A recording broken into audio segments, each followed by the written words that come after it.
ทักทายทุกคนมื้อนี้สิพามาเบิ่งถนนหนทางที่ข่อยเขามาส่งแก๊ส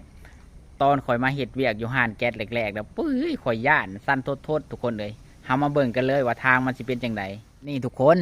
ความกว้างของทางนี่ประมาณ1 เมตรและอีกอย่างนี่2 ภาคทางนี่มันสิเป็นคลองนะถ้าขับรถตกลงไปนี่ก้องก้นกูจูดขี่ฮักไหนขอล้อข่อยวะ ข่อยมาแรกๆโอ้ยข่อยมาแก๊ส3 ถังรถพันรถนักซะสั่นปั้นว่าลูกนกทุกคนเลยแต่ทุกมื้อนี่กะชินแล้วบริสั่นบริยังดอกแต่กะเสียวสันหลังอยู่น้อยหนึ่งเพราะว่าถ้าตกลงไปนี่กะห้วยรถทับกะขี่ฮักในคือว่าแล้วทุกคนเลยนี่พังนี้มันก็สิเป็นคลองพังนี้มันก็สิเป็นมันบ่เป็นคลองแต่มันก็สิเลือกนะมันคนทางริมคลองนะทุกคนยาวนี่ประมาณโอ้ขับไปสุดนี่ประมาณ1 กิโลผุนละ